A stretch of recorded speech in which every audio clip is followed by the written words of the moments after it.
Shalom sahabat Kalimatullah dimanapun berada. Apa kabar sahabat Kalimatullah semua? Saya berharap sahabat semua ada dalam keadaan sehat dan selalu di dalam pertolongan Tuhan kita Yesus Kristus. Terus dukung perkembangan channel ini dengan cara like, komen, dan subscribe.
MC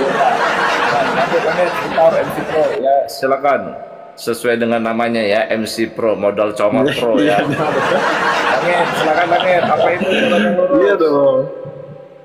Aku udah pro banget kalau modal comot. Ya udah gantian dong. Ya bang, mau. Yes. Sama MC apa Pro aja udah. gantian. Silakan Bang Langit, Pak Langit silakan. Jalan yang Ya, apa itu? jalan yang lurus adalah sambungan dari ayat berikutnya, Bang. Siratal ladzina an'amta alaihim, itu jalan yang lurus, jalan orang-orang yang pernah dikasihi, dirahmati oleh Allah, begitu, Bang. Dia apa itu? Itu jalan-jalan orang yang pernah. Ayat berikutnya itu adalah jawabannya. Kalian coba ngucapin aja, jalan kalian sebenarnya bengkok-bengkok. Nggak ngerti apa jalan yang lurus gimana. Apalagi MC Pro katanya jalan yang tuannya itu satu, padahal tuannya banyak di Quran. Mana ada satu bro. Langit adalah ya ghairil maghdubi alaihim waladdallin. Ya kan? Pakai amin nggak? Nggak ada. Ya, Bang. Pakai amin nggak tuh di surat Al-Qur'annya? Amin. Mengaminkan. Nggak ada. Iya. Nggak ada tau. Nah, itu ngikutin siapa itu pakai amin itu? Kayaknya Kristen Silakan, Ortodok Bang, itu amin. Bentar, Bang. Saya kan kagum sama Abang. Ya. Jadi justru itu. Enggak usah kagum-kagum bang, nggak ada kagum-kagumnya. Dia mau belajar. Bentar, Bang Pro. Bentar, Bang Pro. Nanya saya. Kepala di orang ini bertanya. Bentar, Bang Pro. Untuk itu, Bang Trut, untuk itu saya menjawab jalan yang lurus adalah jalan orang-orang yang maksudnya kita minta kepada Tuhan, tunjukkan kepadaku jalan yang lurus seperti jalan orang-orang yang pernah Engkau sayangi. Silakan Abang tanggapi, mudah-mudahan jadi edukasi begitu, Bang. Silakan. Iya, saya itu pengen nyata gitu loh ya.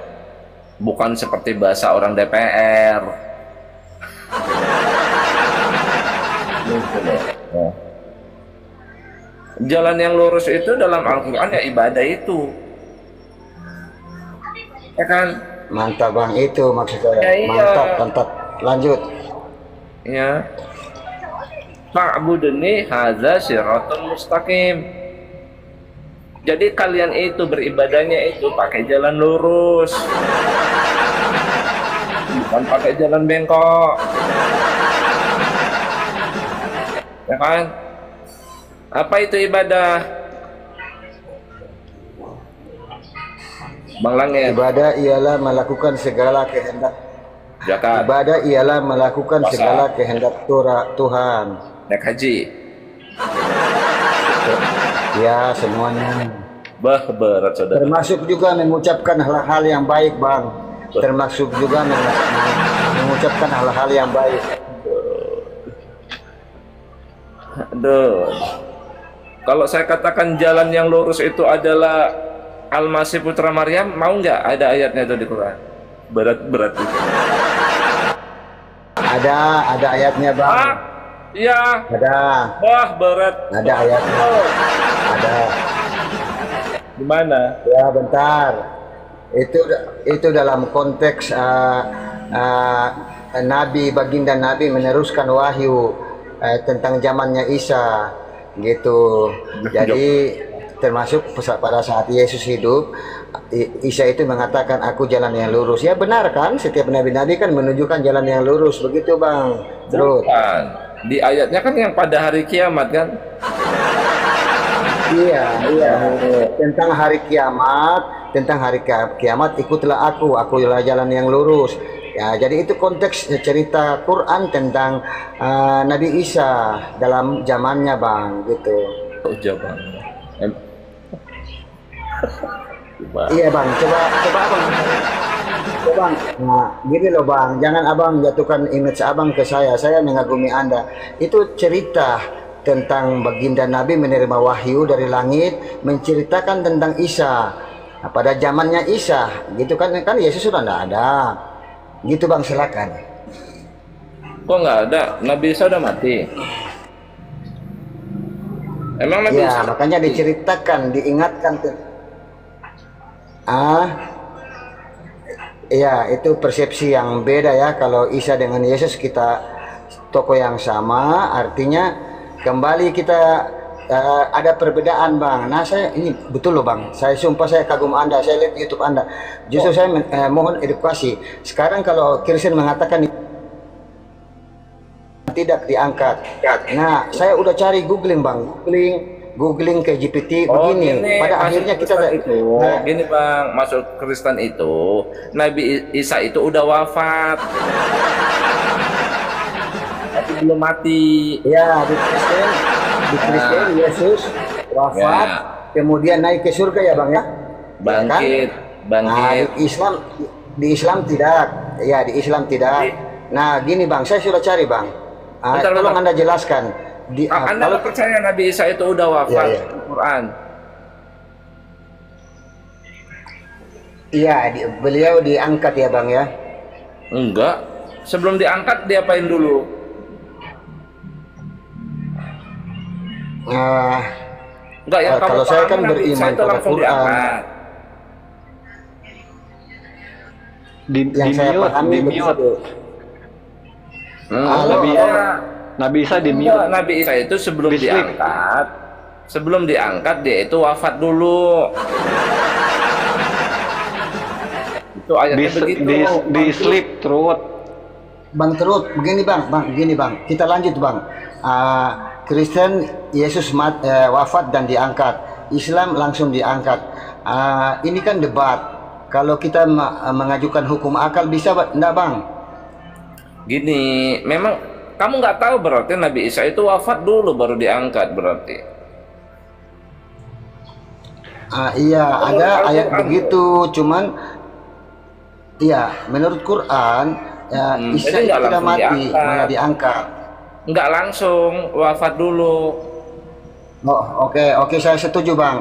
Diwafatkan kemudian diangkat, ya.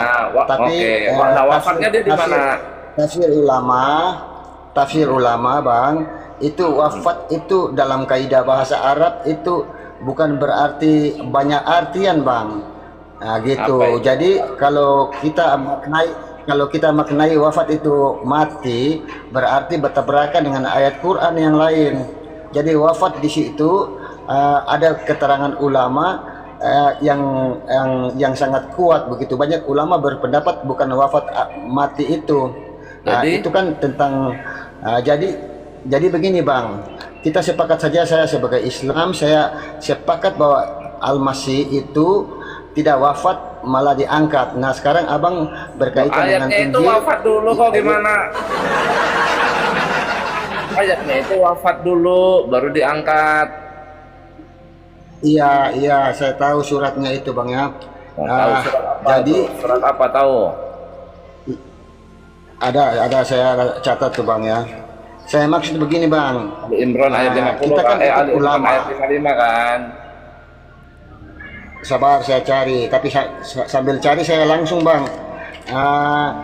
Kita kan ikut ulama, jadi semua ulama menafsirkan ayat itu tidak, bukan berarti wafat secara ini ya, jasmani gitu. Jadi saya katakan saja saya sependapat dengan ulama, itu iman saya bahwa tidak wafat langsung diangkat.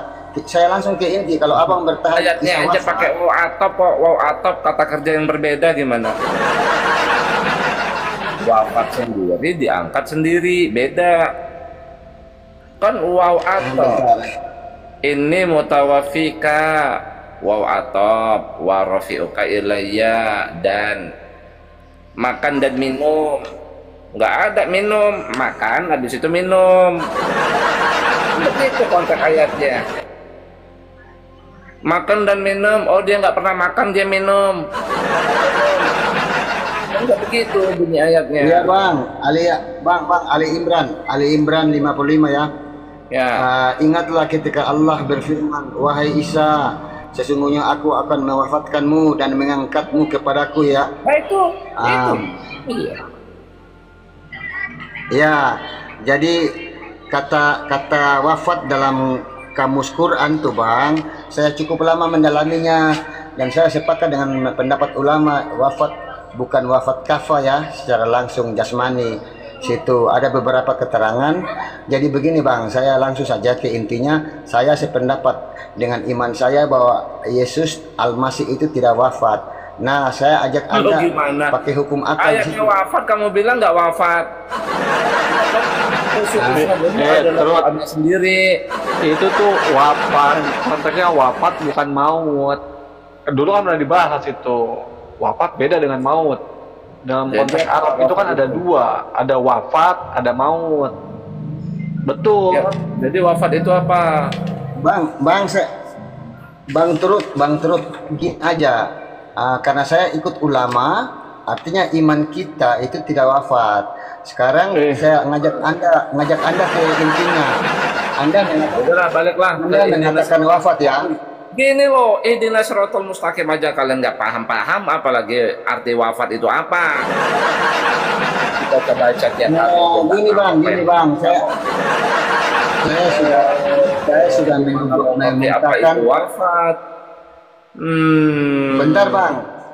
Ya. Sebenarnya saya sementara mencoba untuk menantang Anda tentang saya mengatakan bahwa Al-Masih itu tidak wafat. Anda mengatakan wafat. Mari kita maju ke situ aja bang. Boleh ya? Oh boleh, tapi open cam ya. Oke. Dasar saya ya. Bentar. Saya ini, oke, open cam. Bentar bang. Ya, saya lagi kepanasan di ini. Saya buka baju bang, nggak etik ya. Aduh. Saya langsung aja bang. Saya langsung aja. Nanti abang yang bantah ya. Abang yang bantah saya ya. Saya begini bang. Sumber pewahyuan yang saya pegang adalah Quranul Karim, yang merupakan iman saya itu pewahyuan langsung. Sumber yang Anda pegang, yang Anda sebut Injil adalah buku cerita tentang Yesus, bukan kitab atau pewahyuan. Bagaimana bang? Mana lebih kuat bang? Wahyu atau buku cerita bang? Silakan. Injil itu apa? Yesus mati di Injil. Injil itu apa yang Anda pegang? Injil itu adalah cerita tentang Yesus oleh murid-muridnya. Terutama pewahyuan Injil dalam Al-Quran, bagaimana pewahyuannya? Gini bang, kita membenarkan, tapi Injil yang mana? Makanya saya langsung bang, wahyu yang saya pegang. Sebelum Anda mendefinisikan sesuatu, latar belakangnya itu Anda harus pahami dulu. Jadi nggak asal jeplak. Saya tanya itu apa? Ayo bang, abang Terut, coba Anda mencoba edukasi saya tentang dalam Al-Quran. Coba oke, Anda edukasi kita fokus deh, fokus ke penyaliban aja. Tadi Anda mau diskusi sebentar kan, betul? Siap. Nah ya udah, saya setting Anda open cam. Settingnya itu bang, dua. Begitu, saya open cam. Saya pakai baju bang. Ya pakai dulu bajunya. pakai dulu bajunya. Kita ambil baju. Ya, saya sambil Kita ke rebahan topik aja. tadi ya. Ya, kalau Ke topik yang terakhir Bang ya. bentar, melawan Anda saya sambil rebahan. Kalau melawan Juma saya sambil tutup mata ini.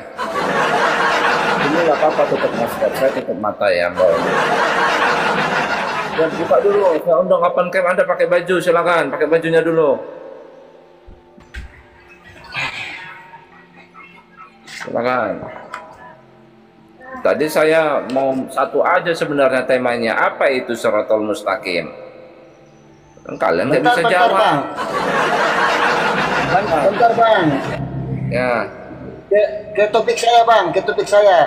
Ya, Saya iya, masalah memegang penyaliban bisa tidak dong. tersalib. Iya, masalah Sebentar penyaliban. dulu, iya. Wajahnya ke Iya. tengah. Bentar Bang, bentar. Saya cuma bungkus pakai baju ya Bang ya. Jadi bentar Bang. Kan Anda intelek sekali. Coba Anda jawab bahwa saya berpegang pada wahyu yang langsung dari langit Quran. Anda berpegang pada dalil cerita tentang Yesus dari murid-muridnya. Ayo silakan Bang dari situ Bang. Ya gini aja, kamu harus tahu bagaimana gini, wahyu yang diberikan kepada Isa apa di Quran? Wahyu yang diberikan Injil itu sudah dianggap dicampur baurkan, ditambah. Jadi saya mau katakan Jawab kepada satu-satu. Anda, bentar. Injil yang ada di tangan Anda. Wajahmu. Bentar Bang. Bentar Bang. Injil yang ada di tangan Bapak itu, Anda itu adalah buku cerita, bukan wahyu. Saya nggak megang Mana Injil. jawabnya? Saya nggak megang Injil. Wajahnya Oke, dulu, oke. wajahnya dulu. Oke. Bentar Bang. Artinya Anda kalah secara akal ya. Wahyu dengan buku cerita kan beda Bang. Oke, saya permisi ya Bang ya. Yo, tunggu dulu. Anak-anak katanya bahas penyaliban. Enggak, begini, dalil Anda adalah buku cerita. Ya, saya adalah firman Tuhan. Jadi sumber kita, Bang, sumber kita itu berbeda. Saya bersumber pada wahyu, Anda bersumber pada buku cerita. Makanya Anda tetap akan kalah saja, Bang. Makanya gini sebentar lagi. Karena Anda mengklaim seperti itu, jangan kabur. Karena Anda mengklaim Quranmu itu sebagai sumber yang utama, yang hanya hukum wahyu dari Allah yang murni hanya Quran. Oke, kita bahas penyaliban menurut Quran ya. Betul? Mau? Oke, saya tanya ke kamu ya, yang punya kitab Quran. Pertama, siapa orang yang digantung di kayu salib? Pertama, menurut Quran. Kedua, di surat An-Nisa ayat 157 itu ada orang yang berkata begini, wa qaulihim inna qatalnal masiha Isa. Ya. Dan perkataan mereka, sesungguhnya kami telah membunuh Al-Masih. Siapa yang ngomong ini? Yang kedua. Yang ketiga, apa alasannya Isa itu mau dihabisin, mau dibunuh? Yang ketiga. Terus di ayat yang sama, ya Allahmu sebagai wahyu, kau bilang wahyu, ngomong wa innal ladzina ikhtalafu fihi la fi syakkin minhu. Coba kau jelaskan tentang itu. 4. Silakan dijawab. Oke Bang, oke. Apapun yang Anda angkat itu, ternyata saya harus mengatakan sepertinya Quran tidak bertanggung jawab untuk menjelaskan sepenuhnya tentang penolakan penyaliban. Kenapa? Karena kami bertaklid bahwa Quran adalah wahyu. Sekarang saya akan menjawab Anda sesuai dengan data-data di Bible sendiri ya Bang ya. Boleh ya Bang? Tadi kan kau udah bilang. Oke, bentar Bang. Di dalam Alkitab itu nggak perlu diklarifikasi karena itu bukan wahyu dari Allah, betul, hanya cerita. Engkau mengklaim hanya Quran yang merupakan wahyu Allah.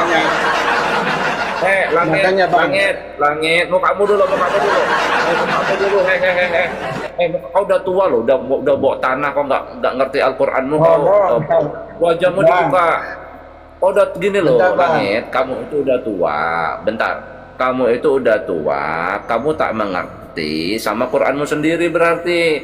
Al-Quran mengatakan Sebentar, Nah. Al-Quran mengatakan, wah itu loh, hukummu itu udah keriput-keriput semua itu. Wa nazzalna alaikal Bang. kitab tibyanan likulli syai'in wa hudaw wa rahmah wa busyra lil muslimin. Betul. Nah, Kami Bang. telah menurunkan kepada saya dikasih tahu, Muhammad. saya dikasih tahu Sabar dulu. teman loh, Bang. Sabar dulu, Bentar, gantian, Bang. Bang. Saya dikasih tahu Sebentar teman. dulu, Pak. Pak, sebentar dulu, Pak. Ya. Ya, Allah silakan. mengatakan kepada Nabi Muhammad sesuai dengan klaimmu. Ya kan, klaimmu itu kan bahwa wahyu yang benar itu kan Al-Quran kan. Yang kitab yang lain itu bukan wahyu Allah, ngapain kau bahas lagi?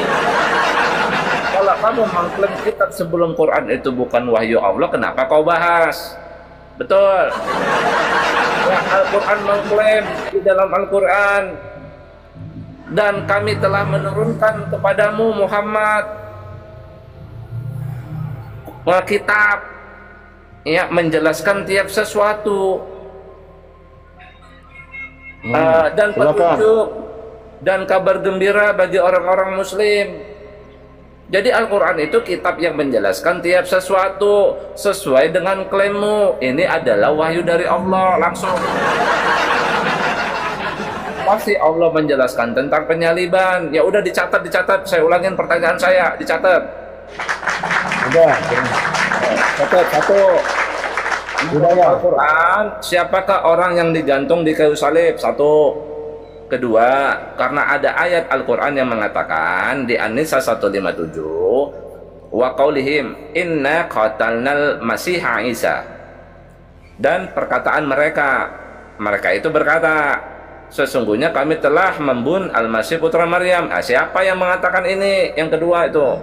Yang ketiga, apa alasannya mereka itu ingin membunuh Isa? Alasannya apa? Ya udah 3 aja dulu, nggak usah 4 lah, nanti kamu mabok jawabnya. Ihdinas siratal mustaqim aja nggak ngerti kamu apa ihdinas siratal mustaqim, nggak paham. Coba jawab menurut Quran ya, jawab menurut Quran. Giliran saya ya, Bang ya. Ternyata wajahmu iya, tenang aja, Bang. Ternyata tenang. rekomendasi mau dijawab gimana? Ternyata saran teman saya bahwa Anda itu luar biasa, terbukti baru dikit aja Anda sudah kesulitan sama saya nih, Bang. Gitu. Jadi saya jawab ya. Gimana? Saya kan sebentar. Saya itu mengikuti narasi kamu. Betul. Al-Quran ini adalah satu-satunya kitab yang benar sebagai wahyu Allah. Namun saya membela kamu loh. Al-Quran mengatakan menjelaskan tiap sesuatu. Udah saya bacakan ayatnya loh. Saya membela kamu. Ya udah jelaskan. Udah. Gantian loh, Bang. Ya, Jadi kita sepakat dulu ya, item yang pertama topik tadi bahwa secara hukum iman Anda kalah ya, karena saya beriman kepada wahyu, Anda beriman kepada buku cerita ya. Kemudian Anda menanyakan saya tentang penyaliban. Oke. Versi Quran penyaliban itu secara eksplisit hanya 1 ayat 157 tadi ya. Mereka tidak menyalibnya dan membunuhnya. Kemudian Bang, Abang tahu tentang iman.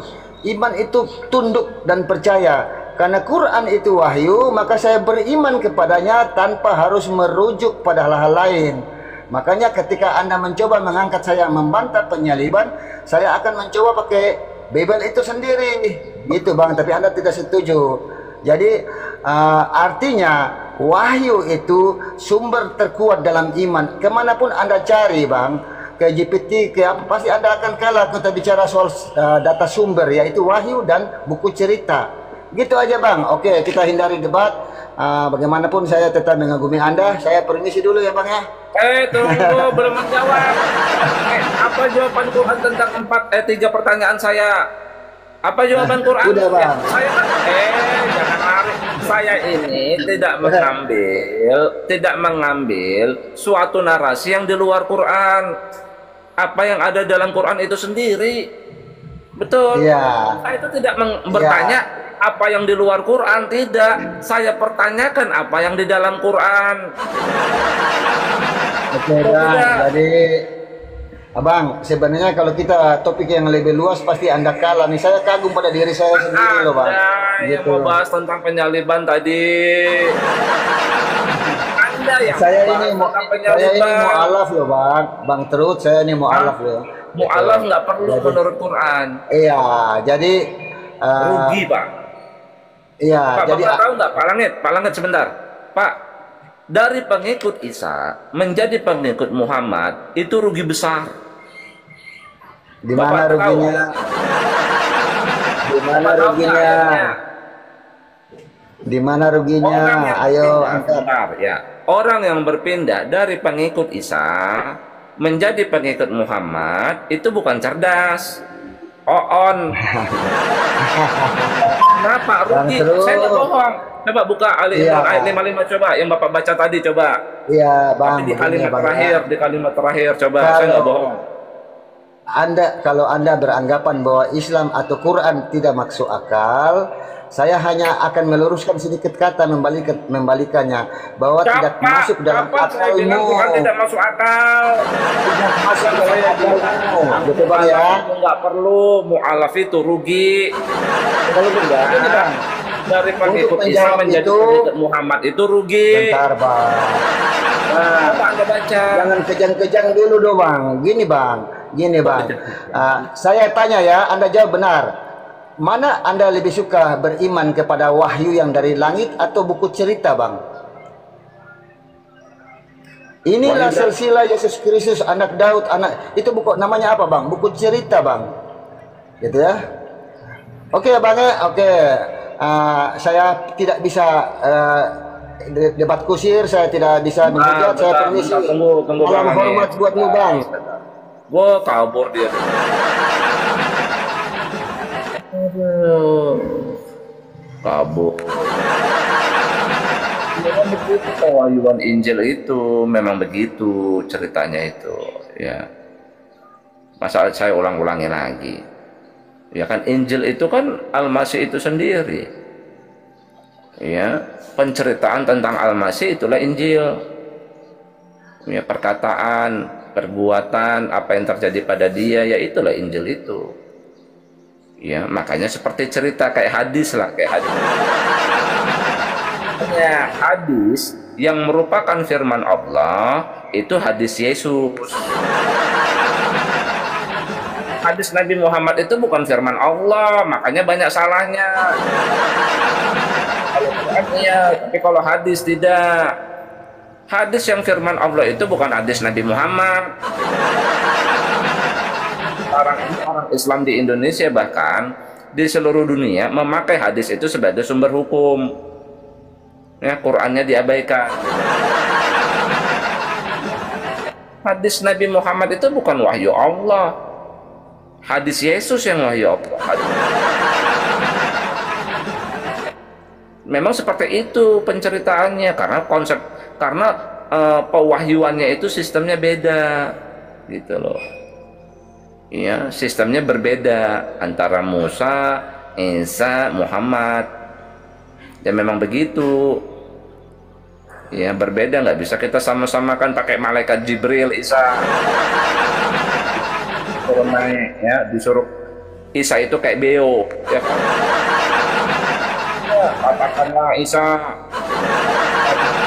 Bla bla bla, nggak begitu. Kayak Nabi Muhammad kan cuma kayak beo dia. Katakan, kul, katakanlah. Tidak, nggak seperti itu. Ya beda juga dengan Musa. Musa itu kan berkalam, berkata langsung. Dia mendengar. Ya Musa itu mendengar langsung, gitu loh. Ya begitu. Baru dituliskan, begitu. Ya Nabi Muhammad mengatakan ulang apa yang dikatakan Jibril, baru dituliskan. Kalau Isa gimana? Makanya kalian nggak tahu. Isa. Ya. Kalau pewahyuan kepada Isa itu karena dia kalimat Allah dalam Al-Quran surat Ali Imran, ya kan? Dan dari roh Allah kan begitu. Dia udah dari awal diinstal, wahyu itu diinstal di awal pertama sekali tuh ditiupkan. saat malaikat mengabarkan Maryam itu akan mengandung. Ya udah langsung dia jadi nabi dan rasul. Jadi saat dia brodol, jadi apa yang dikatakannya itulah wahyu itu. Penceritaan tentang dia ya itulah wahyu itu. Apa yang dikatakannya itulah wahyu itu, gitu loh teman-teman. Begitu ceritanya, ya. Saya itu mau sebenarnya kalau kamu bilang kamu mau alaf, kamu baca satu ayat, satu kalimat itu, bukan satu ayat itu, satu kalimat, ya. Pasti kamu mau balik lagi tuh.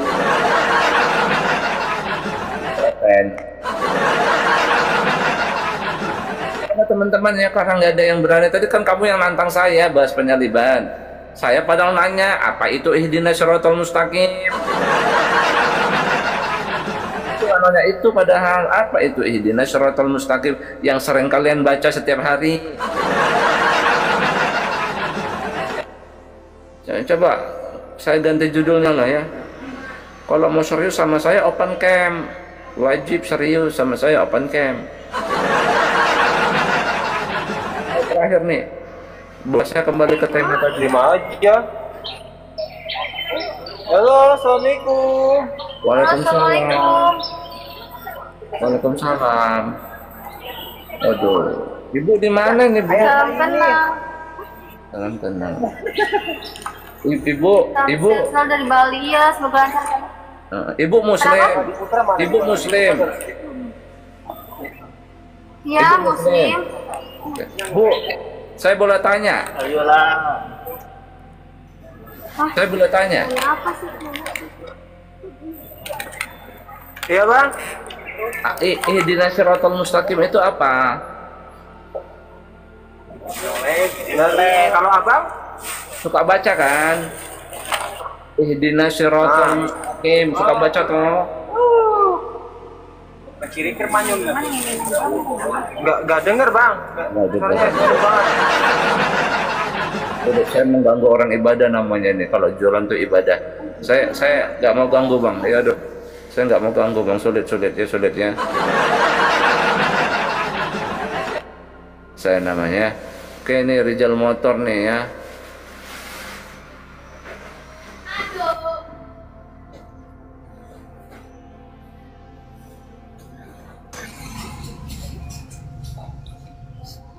Halo, selamat pagi.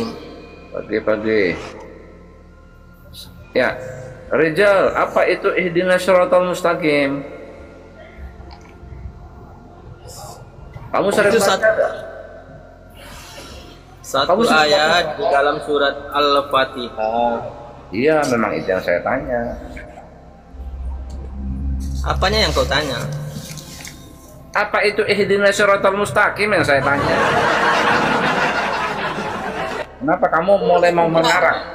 Mulai mau mengarang maksudnya? Nah, apa itu ihdinas siratal mustaqim? Ah, Ya, silakan. itu kan jawabannya. Kenapa? Apa itu ihdinas siratal mustaqim? Itu adalah satu ayat di dalam surat Al-Fatihah. Kau mau tanya apa?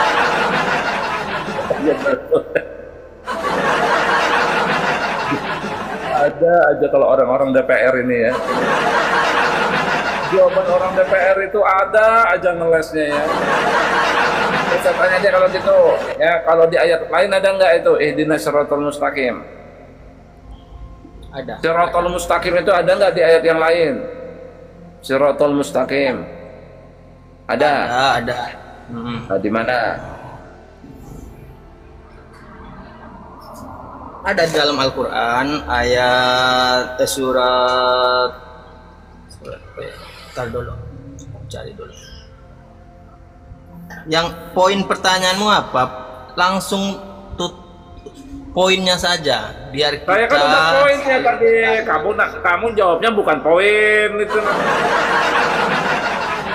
Apa itu ihdinas siratal mustaqim? Apa Kamu itu jalan tanya yang kan? lurus itu apa? Jalan yang lurus menurut Islam itu apa sih jalan yang lurus? Ah, itu pertanyaan kan bagus. Apa pengertiannya? Apa makna ihdinas syiratal mustaqim? Orang dari itu yang Ihdinas dari tadi syiratal. saya. Kau tanya apa itu kau pertanyaan kau saja kau tak ingat. Bagaimana kau mau diskusi? Aku aja yang nggak bertanya. Aku ingat kau apa yang kau ucapkan. Parah kalian ini. Itu di dalam Islam itu otak itu dan akal itu penting sekali. Begitu pentingnya akal sehingga kau nggak dijawab. Jangan banyak kombur kamu kombur.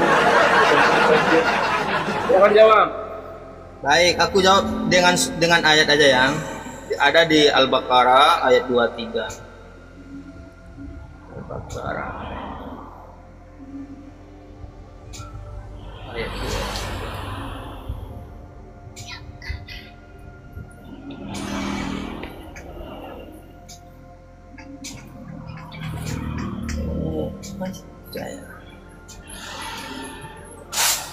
Nah, ini.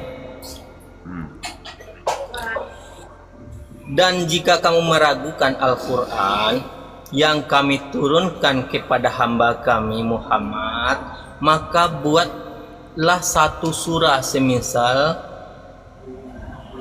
dengannya dan ajaklah penolongmu selain Allah jika kamu orang-orang yang benar. Itu ayat 23, ayat 24-nya. Jika kamu tidak mampu membuatnya dan pasti, ini dipastikan, Al-Quran itu mengatakan pasti tidak mampu, maka takutlah kamu akan api neraka yang bahan bakarnya manusia dan batu yang disediakan bagi orang-orang kafir. Tetapi kalau aku ditantang oleh ini,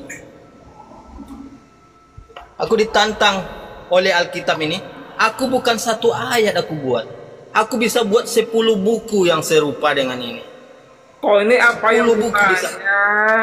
Apa? Kok ini itu kau kan menanyakan apa yang ditanya? Apa yang dijelaskan nggak nyambung.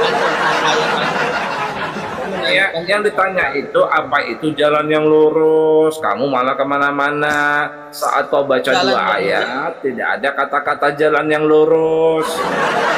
Kau ditanya apa? Dijawab apa? Ganti sama yang lain yang bisa jawab. Nyerah. Apa? Nyerah. Menyerah. Ini loh, yang ditanya itu kan, apa itu jalan yang lurus? Kau jawabnya pakai 2 ayat. Ya kau baca tidak ada di situ kata jalan yang lurus. Kau menanyakan maksud saya ayat Al-Quran.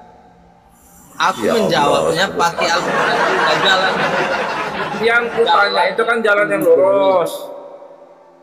Bukan betul. Jalan orang-orang yang zalim. Itu kan jelas sekali ada jawab. Jalan apa itu jalan yang diridhoi Allah itu? Seperti jalan orang-orang sebelumnya. Jalan yang diridhoi itu jalan orang-orang yang beriman, yang melakukan perbuatan baik, melakukan amal soleh,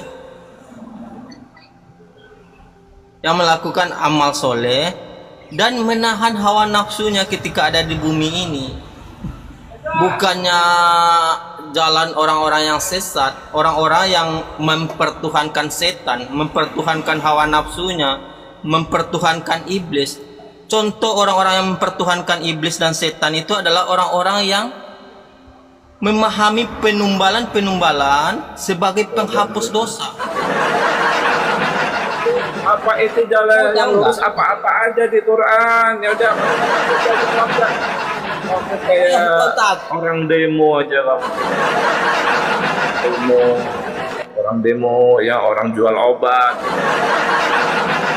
Yang penting kamu itu yang penting ngomong.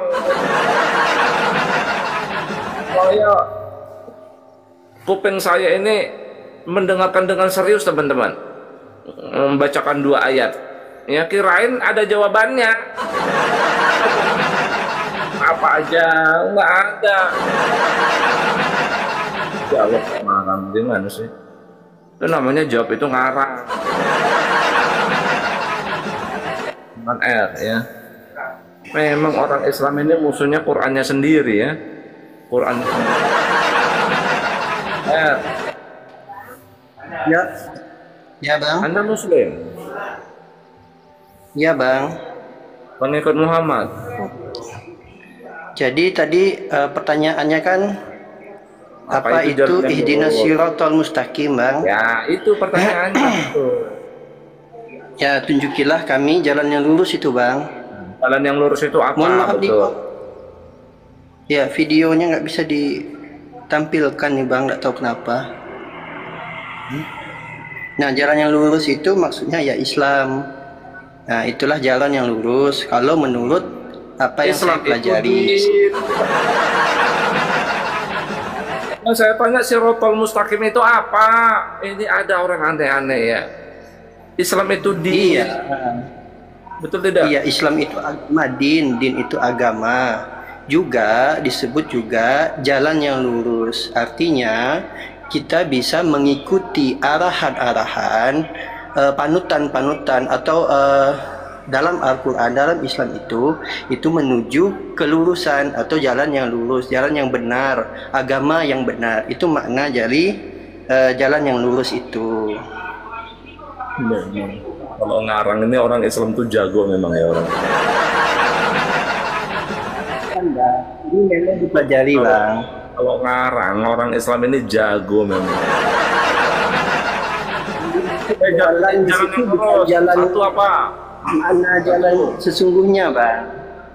Yang dimaksud jalan itu bukan maksudnya adalah arahan yang lurus atau ajaran yang lurus. Itulah Islam itu. Dalam kehidupan sehari-hari orang Islam ini ngawur semua. Itu adalah pernyataan, mohon maaf, itu adalah pernyataan yang perlu diteliti. Apakah seluruh umat Islam ini ngawur semua? Nah, memang saya yang lurus. Dibaca setiap hari, tapi tidak pasti jalan yang lurus. Gimana? Memang ada orang-orang Islam pemeluk agama yang tidak mengikuti keseluruhan dari ajaran agama itu. Ya, tapi banyak. ada juga yang maksimal. Ada juga, Bang, yang maksimal dalam itu orang-orang yang baik-baik itu banyak juga. Nah itu, Bang, ya makna jalan yang lurus yang saya pelajari. Saya ini bukan ahli, Bang. Apa contoh jalan yang lurus itu apa aja gitu, atau enggak? Nah, jalan yang lurus maksud dari ayat Al-Fatihah itu yang saya pelajari ya, seingat saya adalah gimana kita menyembah Tuhan dengan cara-cara yang benar. Nah, itu maksudnya. Lalu berbuat menyembah Tuhan kita disebut itu ibadah. Ibadah ini kan ada salat kalau di Islam kan, ada puasa, ada zakat, dan macam-macam. Rukun Islam kan, dan berbuat baik kepada manusia. Rukun Islam. Kenapa, Bang? Rukun Islam kan? Rukun Islam kan, sholat. Salah satunya di rukun. Betul. Sholat, korupsi juga. Sholat. Nah, berdasarkan penelitian saya pribadi, Bang. Sholat, tapi ngebom gereja. Itu yang ngebom gereja itu sholatnya, Bang. Abang tahu sebentar. Abang tahu yang suka ngebom itu? Itu balaknya sampai 7, Bang, di sini, Bang. Nama di sini 1, 7. Sholatnya itu nggak karu-karuan, banyaknya itu. Gereja dibom, betul tidak? Boleh nggak ngebom gereja? Ya, di dalam ajaran aslinya itu tidak boleh. Dimana saya menduga ngebom gereja? Kan mereka orang kafir. Saya menduga. Loh, ayatnya bilang atau orang non muslim lah kita sebut ya. Orang non muslim di dalam pemerintahan, jadi bukan di dalam perang, bukan, tapi di dalam pemerintahan yang damai, itu hukumnya adalah sama dengan orang muslim. yaitu ketika kita membunuh dia, maka kita dapat juga hukuman, bisa juga kena hukuman dibunuh. Nah, seperti itu. Tidak boleh, Bang, dalam hukum yang asli itu, Bang. Jadi pengeboman di Quran. ada zaman. Merobohkan gereja itu Bang. boleh tidak di Quran? Baik, merobohkan tempat ibadah. Kalau di Gereja itu peraturan tempat orang pemerintah, Gereja itu tempat ibadah orang kafir toh? Betul tidak? ya kita sebut non muslim ya, Bang. Apa itu? Di situ kan di aturan pemerintah ada namanya peraturan izin mendirikan bangunan. Bukan hanya tempat ibadah orang non muslim saja. Kalau tempat ibadah muslim pun, kalau dia menyeleweng dari izin itu, maka dapat oleh pemerintah itu dirobohkan. Bisa saja, Bang. Ada izin. Gimana? Iya, izin Menurut Al-Quran boleh tidak merobohkan gereja? menurut ajaran saya tidak boleh, itu kan anarkis, Bang. Menurut Quran yang saya tanya. Jadi yang saya pelajari, Bang, biarpun dalam kondisi perang, di dalam Al-Quran maupun hadis ketika saya belajar dulu ya, Bang, itu tidak boleh merusak bangunan, terutama bangunan ibadah. Tidak boleh. Makanya dulu waktu penyerangan Konstantinopel, mereka tidak merobohkan gereja di Konstantinopel, tidak. Tapi mereka mengalih fungsikan. Nah, seperti itu. Tidak boleh, Bang. Nggak boleh juga mengalih fungsikan. Karena salah satu rumah Allah yang banyak disebut nama Allah di dalamnya itu. Ya tidak? Ya, menurut Al-Quran. Apa aja nama Allah menurut Quran? Ada, Coba Bang. dengarkan. Dengarkan. baik. Apa saja yang disebut dengan rumah Allah, maksudnya itu bangunan yang di dalamnya banyak disebut nama Allah. Menurut Quran apa aja nama bangunan itu? Itu saya tidak tahu, Bang. Saya Makanya, tidak orang Islam ini musuhnya adalah Qurannya sendiri. Dengarkan, Bang, di surat Al-Hajj ayat 40. Al-Hajj ayat 40. Atau abang aja deh yang baca deh, coba deh. Kalian itu juga nggak boleh. Nah, jadi gini. Coba baca dulu. Mengalih Ya, fungsi. aja. Buka. Pak dulu. Tunggu. Buka.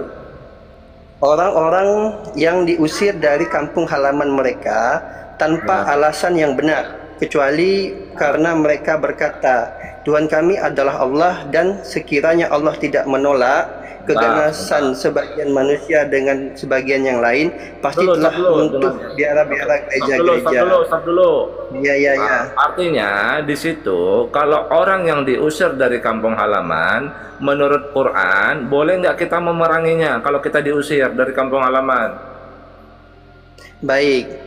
Jadi ada negara yang menjajah kita diusir dari kampung Indonesia kita. Apakah kita boleh melawan? Jawaban Quran, karena itu dalam fase perang, maka itu boleh, Bang. Ya, di ayat lain dijelaskan maksudnya, ya udah, berarti boleh berperang, betul. Betul. Kalau kita dijajah perang. Tapi tidak boleh dirobohkan. Coba dibaca. Jika Allah tidak menolak keganasan, ya, dari sebagian keganasan orang lain, maksudnya pada peperangan, coba tentulah telah dirobohkan apa aja di situ. Iya, dirobohkan biara, gereja, sinagog. Pelan-pelan. Yang pertama apa? Biara. Kedua, gereja. Ya, yang ketiga? Sinagog. Yang keempat? Masjid. Terus yang di dalamnya banyak disebut nama? Yang banyak disebut nama Allah di dalamnya. Nah, berarti keempat ini kan? Betul. Jadi hukum Islamnya nggak boleh aja. Makanya menurut Al-Quran, berperang sekalipun tidak boleh merobohkan gereja. Ini kenapa saat tidak berperang gereja itu banyak dibom? Itu kesalahan bang. Jadi ketika ditangkap itu orang, kan mereka memiliki kitab-kitab atau buku-buku yang menyimpang. Dan sudah diceramahi agar balik ke ke pemikiran yang lurus, dan mereka juga dihukum mati itu bang. Itu ada yang otaknya itu kan dihukum mati juga. Makanya saya bilang kepada Bang orang yang melakukan ibadah sholat itu walaupun balaknya 7, balaknya 7 semua, itu yang melakukan itu balak 7 semua.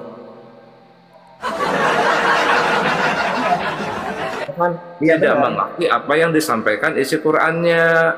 Betul. Iya benar. Jadi di Islam ada baca kitab yang menyimpang. Kitab apa yang menyimpang? Nah, jadi gini bang, di Islam itu ada orang yang ahli ilmu. Jadi ahli ibadah biarpun balaknya 7, sering sujud, belum tentu dia memahami Al-Quran dengan lurus, belum tentu. Jadi di Islam ada namanya ahli ibadah, ada namanya ahli ilmu. Ahli ilmu mereka punya sertifikasi, minimal S1 tuh kan, atau ada yang ahli sampai S3, dan ahlinya pun bercabang-cabang. Ada yang ahli tafsir, ada yang ahli hadis, begitu. Tidak ahli semuanya dalam Islam dah, karena ilmunya Islam ini terlalu luas. Begitu. Jadi ada orang yang sholat lalu berbuat kejahatan. Ya ada bang, ada, karena dia ahli ibadah, belum tentu dia ahli ilmu. Bang R, saya mau closing dulu Bang R. Ya udah, nantilah kita sambung teman-teman ya, nanti makin panjang. Makin kemana-mana ini ya, masalah penyaliban. Kalau ibadah masih ada hubungan sama jalan yang lurus. Sudah saya turunkan teman-teman, gak ada boleh lagi yang naik ya. Karena saya mau ada keluar, ada perlu teman-teman ya, nanti kita sambung lagi ya. Mudah-mudahan siang lah ya, setelah zuhur.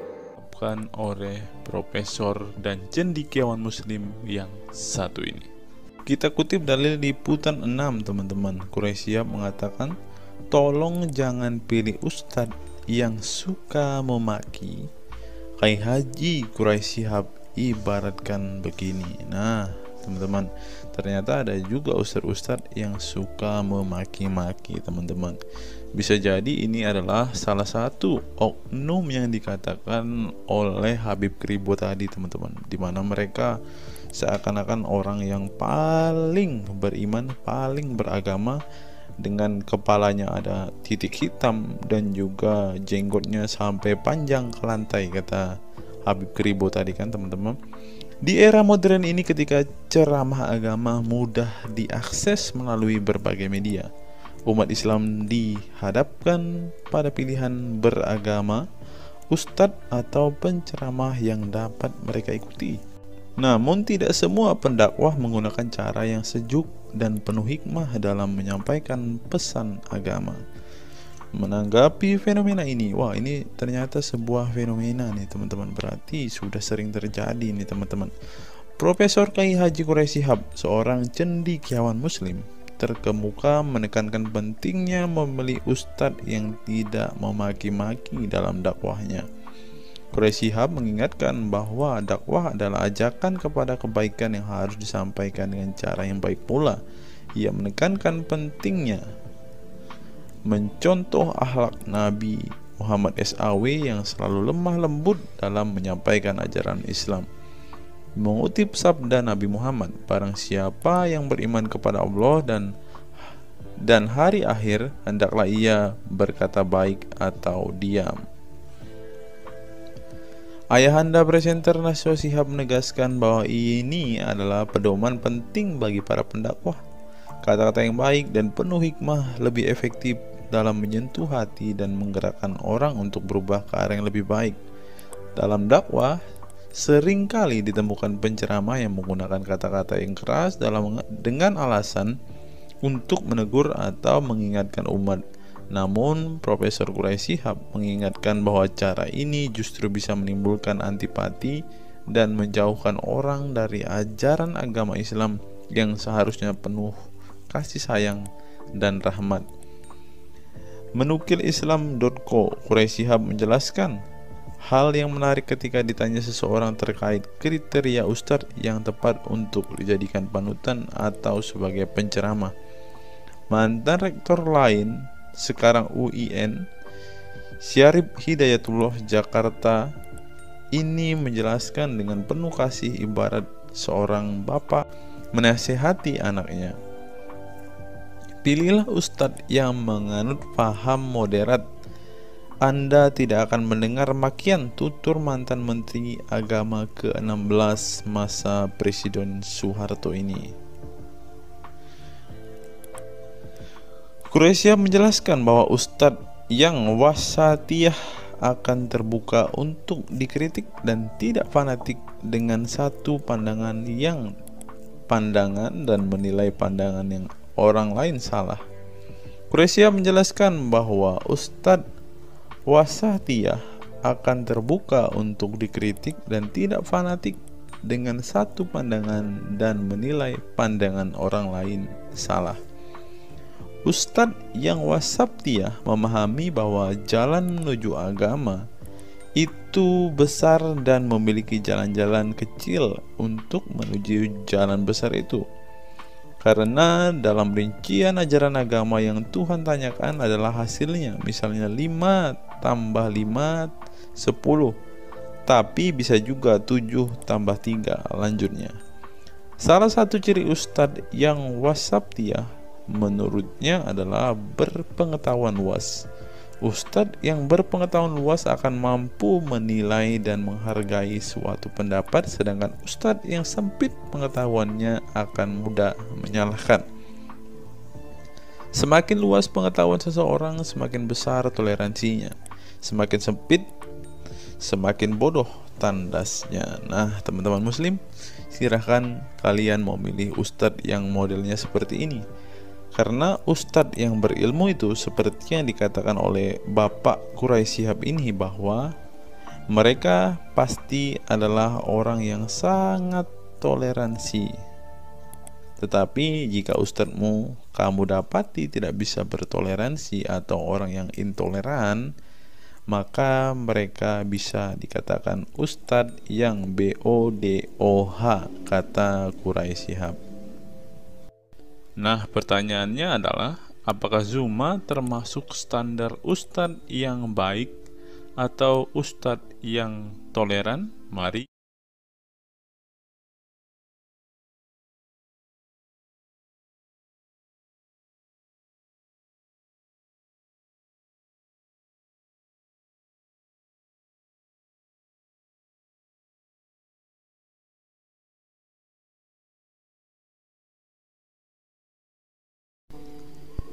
Google, mengapa Rasulullah disebut sebagai nabi penutup? Apa alasannya? Alasannya mengapa Nabi SAW disebut Rasul terakhir adalah karena Allah SWT telah menunjukkan langsung sebagai penutup para nabi dan rasul. Hal ini tercantum dalam Al-Quran yang merupakan firman Allah. Di sini dituliskan, mengapa Muhammad atau Nabi SAW disebut Nabi terakhir? Mari kita baca ya. Katamul Anbiya merupakan salah satu julukan Nabi Muhammad yang berarti penutup para nabi, sesuai dengan firman Allah SAW dalam surat Al-Ashab ayat 40 yang berbunyi, artinya Muhammad itu sekali-sekali bukanlah bapak dari seorang laki-laki di antara kamu, tetapi dia adalah Rasul Allah dan penutup nabi-nabi, dan adalah Allah Maha mengetahui segala sesuatu. Nabi Muhammad SAW merupakan nabi terakhir yang Allah utus untuk menyempurnakan agama-agama sebelumnya. Al-Quran merupakan kitab Allah yang menyempurnakan kitab-kitab sebelumnya, sehingga tidak perlu ada kitab lain karena Al-Quran merupakan kitab Allah yang menyempurnakan kitab-kitab sebelumnya, sehingga tidak perlu ada kitab lain karena Al-Quran sebagai kitab terakhir. Maka dapat diartikan bahwa tidak ada lagi nabi setelah Nabi Muhammad SAW. Nabi Muhammad SAW sebagai nabi terakhir juga didukung dengan dalil lainnya, yaitu surat Al-Sab 61 ayat 6. Dan ingatlah ketika Isa bin Maryam berkata, "Hai Bani Israel, sesungguhnya aku adalah utusan Allah kepadamu, membenarkan kitab sebelumku, yaitu Taurat, yang memberikan kabar gembira dengan datangnya seorang rasul yang akan datang sesudahku, yang namanya Ahmad dalam tanda kurung Muhammad." Menurut Syekh Al-Zairi dalam kitab Al-Jawahir dan Al-Qalamiyah, alasan kenapa Nabi Muhammad SAW dijadikan nabi terakhir adalah hikmah terputusnya para nabi itu untuk menyeru umat manusia agar beribadah kepada Allah, menunjukkan mereka ke jalan yang lurus dalam urusan kehidupan duniawi dan ukrawi, memberitahu kepada mereka tentang hal-hal yang tidak dapat dicapai oleh penglihatan mereka, dan memberitahu keadaan yang pemikiran mereka belum sampai, dan menetapkan dalil yang meyakinkan serta menghilangkan syubhat keserupaan yang tidak benar. Adapun hubungan dakwah Nabi Muhammad SAW dengan nabi-nabi terdahulu ialah terbangun atas dasar sebagai penguat dan penyempurna dakwah nabi-nabi sebelumnya. Oleh karena itu, semua para nabi selalu dibangun atas dasar dua pondasi utama, yaitu akidah, syariat, dan akhlak. Dari segi kaidah, dari segi akidah, semua ajaran yang dibawa oleh para nabi, mulai dari Nabi Adam alaihissalam sampai Muhammad SAW, adalah sama. Tidak ada beda antara nabi satu dengan nabi yang lainnya. Semuanya mengajarkan keimanan terhadap keesaan Allah SWT, yaitu dengan membersihkan dari segala sifat yang tidak layak baginya, dan mengimani adanya hari kiamat serta adanya surga dan neraka. Maka dari itu, semua para nabi menyerukan kepada kaumnya masing-masing antara dasar iman kepada Allah, dan semua para nabi setelahnya saling membenarkan ajaran yang telah dibawa oleh para nabi sebelumnya. Adapun dari segi syariat yang mengatur tatanan kehidupan masyarakat dan individu terhadap perbedaan dalam metode dan kuantitasnya antara satu nabi dengan yang lain. Hal itu disebabkan karena syariat tersebut dalam ranah pelaksanaan, bukan sebuah pengabaran seperti akidah. Perkembangan zaman dan perbedaan bangsa yang satu dengan bangsa yang lainnya turut mempengaruhi syariat mereka satu sama lain. Diutusnya satu nabi itu adalah khusus untuk umatnya pada waktu itu, bukan umum untuk semua manusia. Sebuah hukum syariat terbatas dalam ruang lingkup yang sempit sesuai dengan umatnya pada waktu itu secara khusus. Nah, dari bagian pertama ini kita mengetahui teman-teman mengapa Rasulullah ini dikatakan sebagai nabi penutup, karena Rasulullah juga mengajarkan kepada keesaan Allah, teman-teman. Nah, seperti yang terus di sini, semuanya mengajarkan keimanan terhadap keesaan Allah SWT, yaitu dengan membersihkan dari sifat segala yang tidak layak baginya, dan mengimani adanya hari kiamat dan adanya surga dan neraka. Salah satu alasan mengapa Rasulullah disebut sebagai nabi penutup adalah ini, teman-teman. Mari kita lihat fakta berikutnya. Menurut kumparan, teman-teman, alasan mengapa Rasulullah SAW disebut nabi terakhir, teman-teman, mari kita simak ya.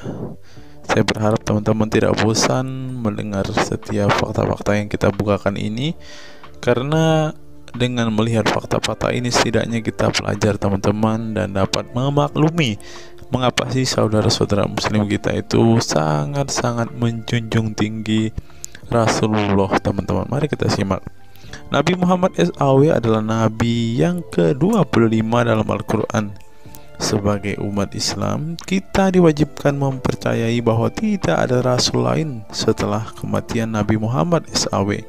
Sebenarnya, mengapa Nabi SAW disebut rasul terakhir? Bukan tanpa alasan Allah SWT memilih Nabi Muhammad SAW sebagai rasul terakhir, sehingga kita dilarang untuk mempercayai bahwa adanya rasul setelah Nabi Muhammad SAW meninggal dunia, bahkan sampai memiliki cara pandang berbeda dengan beliau. Nah, jadi teman-teman kita, saudara-saudara kita tidak percaya ada nabi setelah Nabi Muhammad, teman-teman. Terlebih ada yang nabi yang membawa ajaran-ajaran yang berbeda dari apa yang diajarkan oleh Rasulullah. Berikutnya, alasan dibalik Nabi Muhammad SAW disebut rasul terakhir.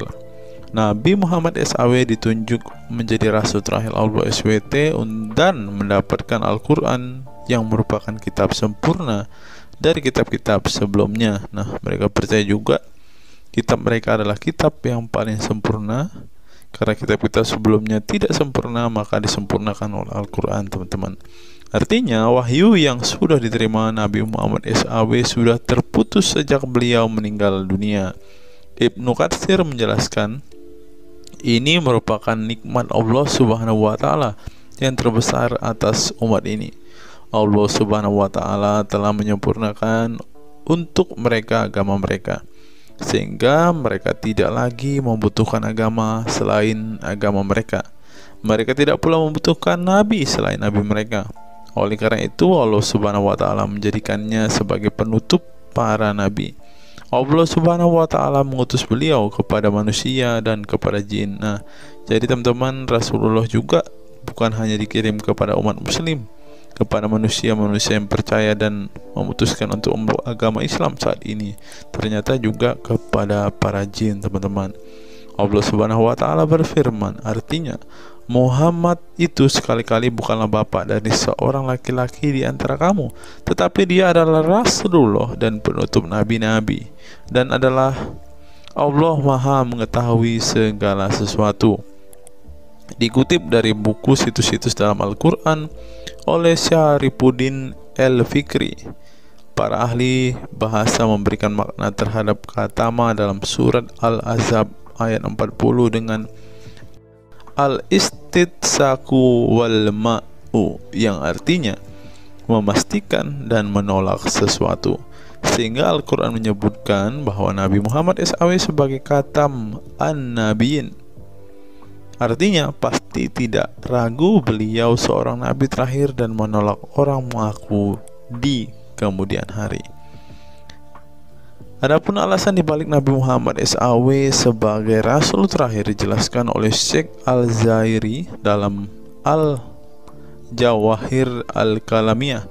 Sebenarnya Nabi kita Muhammad dikatakan sebagai penutup para nabi itu hanya karena sesungguhnya hikmat terputusnya para nabi itu menyeru umat manusia agar beribadah kepada Allah, menunjukkan mereka ke jalan yang lurus dalam urusan kehidupan duniawi dan ukhrawi, memberitahu kepada mereka tentang hal-hal yang tidak dapat dicapai oleh penglihatan mereka, dan memberitahu keadaan yang pemikiran mereka belum sampai, dan menetapkan dalil yang meyakinkan serta menghilangkan syubhat-syubhat keserupaan-keserupaan yang tidak benar. Karena itu, umat manusia tidak memerlukan lagi kepada nabi sesudah Nabi Muhammad, sebab syariatnya telah mencapai batas kesempurnaan. Dan dari alasan inilah tampak jelas tentang rahasia terusnya beliau untuk seluruh umat manusia, dan keberadaan beliau sebagai manusia yang paling utama dalam segi fisik serta halaknya. Demikianlah penjelasan singkat mengenai Nabi Muhammad SAW sebagai rasul terakhir. Semoga dengan mengetahuinya dapat menambah meneladani beliau sebagai sosok yang sempurna. Yang perlu diingat, jangan menghujat ya teman-teman. Mengutip sindonews.com, inilah ke-10 keistimewaan Rasulullah. Yang pertama, air liur Rasulullah menjadi obat.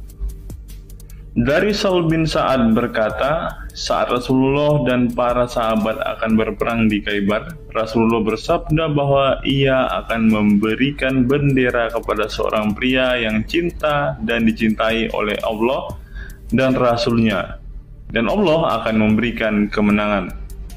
Rasulullah mencari Sayyidina Ali, akan tetapi para sahabat mengatakan bahwa Ali sedang mengalami sakit mata. Rasulullah memerintah para sahabat untuk mendatangkan Ali kepada beliau. Kemudian Rasulullah meludahi kedua matanya dan mendoakannya. Seketika itu sakit matanya sembuh seakan-akan tidak ada bekas sakit sebelumnya. Kemudian sahabat Khalid bin Ali mengaku pernah digigit kalajengking di kakinya. Lalu Nabi meludahi kakinya dan mengusapnya. Seketika hilang sakit dan berhenti darahnya keluar. Khalid bin Ali mengatakan, aku digigit oleh kalajengking ketika aku di dekat Nabi Muhammad, lalu beliau meludahi kakiku dan mengusapnya. Yang kedua, rambut beliau membawa berkah. Sahabat Khalid bin Walid radhiyallahu anhu tak pernah kalah di medan perang. Di setiap perang, Khalid selalu meraih kemenangan dan membuat nyali musuh ketakutan. Ternyata penyebabnya tak lepas dari keberkahan rambut Nabi Muhammad yang selalu dia bawa ketika perang. Rambut beliau juga dijadikan sebagai obat bagi orang sakit. Yang ketiga, keringat Nabi Muhammad menjadi minyak wangi. Anas bin Malik menceritakan keberkahan keringat Nabi Muhammad sebagai minyak wangi. Beliau mengatakan Nabi masuk ke rumah kami dan beliau qailullah, tidur siang di tempat kami. Ketika tidur itu Nabi berkeringat, kemudian ibuku datang membawa botol dan keringat Nabi Muhammad ditampung ke dalam botol itu. Kemudian ketika Nabi bangun dari tidurnya, beliau bertanya kepada ibuku, wahai Ummu Sulaim, apa yang sedang engkau perbuat? Ummu Sulaim mengatakan, ini keringatmu wahai Rasulullah, aku jadikan minyak wangi dan ini adalah minyak wangi yang paling wangi. Yang keempat, tidak memiliki bayangan. Asyadid Muhammad bin Alawi Al-Maliki dalam kitabnya Mafahim Yazid Antus Hahaha menyebut di antara kekhususan Nabi Muhammad adalah tidak memiliki bayangan. Karena memang beliau adalah cahaya dan cahaya tidak pernah memiliki bayangan. Nabi tidak memiliki bayangan meskipun ada sinar matahari. Ini didukung oleh doa Nabi yang meminta kepada Allah untuk dijadikan sebagai cahaya. Hal ini disebutkan oleh Imam Muslim dalam hadis yang menjelaskan tentang bacaan Nabi dalam doa sujudnya. Ya Allah, jadikanlah di dalam hatiku cahaya, di pendengaranku cahaya, dalam penglihatanku cahaya, di sebelah kananku cahaya, di sebelah kiriku juga cahaya, di depanku cahaya, dan di belakangku cahaya, serta di atasku cahaya, juga di bawahku cahaya, dan jadikanlah untukku cahaya. Dalam riwayat lain juga disebutkan, jadikanlah aku cahaya. Yang kelima, tidak pernah menguap. Dalam kitab Al-Qashais Al-Kubra, Imam Asyuyuti menyebutkan riwayat Nabi Muhammad yang sepanjang hayat tidak pernah menguap. Takris oleh Imam Al-Bukhari dalam kitabnya Al-Tariq dan juga Ibnu Abi Saibah dalam Musannafnya, dan dari Isa Ibnu Sa'ad dari Yazid bin Al-Asham, beliau berkata bahwa Nabi Muhammad tidak pernah menguap sama sekali. Yang keenam, hati beliau tidak pernah tidur. Keistimewaan lainnya adalah kedua mata beliau tertidur, namun tidak demikian dengan hati beliau. Suatu waktu Nabi Muhammad pernah ditanya oleh istrinya Sayyidah Aisyah tentang tidurnya selepas sholat witir. Wahai Rasulullah, apakah engkau tidur setelah sholat witir? Beliau menjawab, betul Aisyah, sesungguhnya mataku tertidur dan tetapi hatiku tidak pernah tidur. Ini sejalan dengan apa yang disebutkan beliau bahwa para nabi tidaklah tidur kecuali hanya mata mereka saja yang terpejam. Hati mereka tidak pernah tidur dari berzikir kepada Allah Ta'ala. Dan begitu juga para nabi tidur hanya matanya saja, sedangkan hatinya tidak pernah tidur. Yang ketujuh, jubah beliau sembuhkan orang sakit. Asma bintu Abu Bakar radhiyallahu anhu bertaburuk dengan jubah Nabi. Dari Abdullah bin Kaisan berkata, diperlihatkan kepadaku sebuah jubah tayalisah dari Kisra dan kerahnya berbahan dibaj. Juga kedua sisinya dijahit dengan dibaj. Asma berkata kepada budaknya, "Wahai Abdullah, jubah ini dahulu ada pada Aisyah hingga ia wafat. Setelah Aisyah wafat, aku pun mengambilnya. Dulu Rasulullah sering memakai jubah ini. Kami pun biasa mencuci jubah ini dengan air untuk menyembuhkan orang yang sakit." 8. Darah bekam Nabi diminum sahabat. Darah Rasulullah benar-benar barokah. Sahabat Abdullah bin Zubair radhiyallahu anhu pernah meminum darah Nabi. Diceritakan Abdullah datang kepada Rasulullah ketika beliau sedang berbekam. Setelah Rasulullah selesai, maka beliau memberikan darah berbekam itu sambil berkata, "Pergilah dan sembunyikan darah ini dari manusia." Maka aku pergi dan meminum darah itu. Selepas itu aku mendatangi Rasulullah kembali. Lalu Rasulullah bertanya, "Apa yang kamu lakukan?" Abdullah menjawab, "Aku sudah sembunyikan darah itu di tempat yang tidak boleh dilihat oleh manusia." Baginda Nabi berkata lagi, "Jangan-jangan kamu telah meminumnya?" Beliau menjawab, "Ya, aku telah meminumnya, wahai Rasulullah." Setelah meminum darah itu, Nabi Muhammad berkata kepada Abdullah, "Sungguh engkau telah menjaga dirimu dari api neraka." Yang ke-9, tidak pernah ihtilam atau dalam tanda kurung mimpi basah. Ihtilam adalah keluarnya air mani karena sebab mimpi atau fantasi. Di Indonesia sering disebut dengan mimpi basah. Dan itu tidak pernah terjadi pada Nabi Muhammad. Dalam kitab hadis Al-Mu'jam Al-Kabir, Imam At-Tabarani mengeluarkan sebuah riwayat dari Ibnu Abbas bahwasannya Nabi Muhammad tidak pernah ihtilam atau mimpi basah. Yang ke-10 yang terakhir, teman-teman, dapat melihat dan mendengarkan ringkihan langit. Dari sahabat Abu Jar, Nabi Muhammad bersabda, "Sesungguhnya aku melihat apa yang kalian tidak lihat, dan aku mendengar apa yang kalian tidak dengar, ringkihan langit.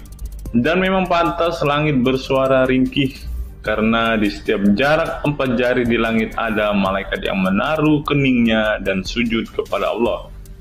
Demi Allah, seandainya kalian mengetahui apa yang aku ketahui, kalian akan sedikit tertawa dan banyak menangis." Keistimewaan lain dari Nabi Muhammad disebutkan ketika beliau buang air tidak ada bekasnya sama sekali. Dalam kata lain, semua kotoran beliau ditelan bumi, tak sedikit pun yang tertinggal. Beliau juga mampu melihat ke belakang dengan jelas sebagaimana beliau melihat ke depan. Itulah ke-10 keistimewaan Nabi Muhammad yang juga menjadi bukti kenabian beliau. Rasulullah adalah manusia sebagaimana umatnya, akan tetapi Allah menjadikan beliau sebagai manusia yang tidak seperti manusia pada umumnya.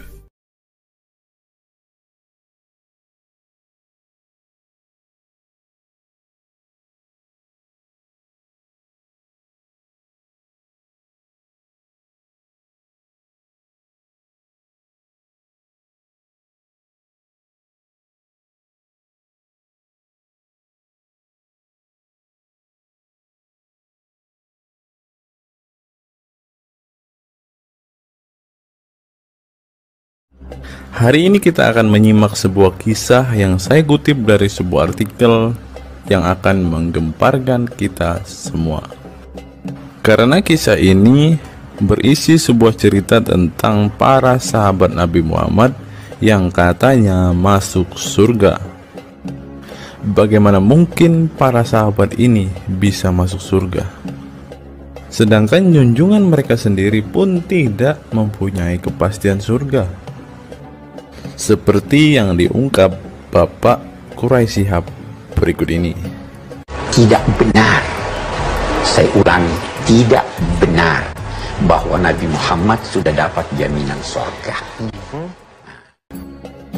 Mendengar apa yang dikatakan Bapak Quraisy Shihab tadi, jelaslah bahwa Rasulullah pun tidak pasti masuk surga. Bagaimana mungkin para sahabat masuk surga jika sang junjungan sendiri tidak punya kepastian surga? Memang sedikit aneh sih teman-teman. Nabi tidak pasti masuk surga, tapi para sahabat masuk surga. Mungkinkah para sahabat lebih baik dari sang Nabi? Untuk itu, mari kita simak kisah para sahabat Nabi berikut ini dan temukan alasan mengapa mereka bisa masuk surga. Kisah sahabat Nabi Muhammad SAW yang dijamin masuk surga oleh Allah SWT. Semua manusia pasti menginginkan masuk surga Allah SWT, namun tidak semua jiwa bisa masuk surga. Ada banyak tantangan dan perjalanan yang sangat panjang yang harus dihadapi umat Islam hingga mendapat kesempatan ala SWT untuk masuk surga. Itu juga belum tentu langsung masuk surga. Mungkin harus ke neraka untuk menghapus dosa-dosa terlebih dahulu. Meski demikian, kita bisa belajar dari kisah sahabat Nabi Muhammad SAW yang dijamin masuk surga Allah. Mereka tidak begitu saja mendapat tempat yang keindahannya kekal abadi. Berbagai ujian keimanan dan fisik dalam mengarungi kehidupan mereka di jalan Allah SWT. Siapa sajakah sahabat Nabi SAW yang dijamin masuk surga? Simak selengkapnya dalam ulasan berikut ini. Kisah sahabat Nabi Muhammad SAW yang dijamin masuk surga. Dalam sebuah hadis terdapat 10 sahabat Nabi SAW yang masuk surga. Hadis tersebut berasal dari Abdurrahman bin Auf radhiyallahu anhu. Ia berkata, Rasulullah SAW bersabda. Adapun kisah 10 sahabat Nabi yang dijamin masuk surga yang dikutip dari buku biografi 10 sahabat Nabi yang dijamin masuk surga karya Sujai Fadil 2020. Yang pertama, Abu Bakar As-Siddiq. Abu Bakar As-Siddiq dikenal sebagai manusia terbaik setelah Nabi Muhammad SAW. Beliaulah orang pertama yang beriman kepada Nabi SAW, menemaninya dan membenarkan perkataannya.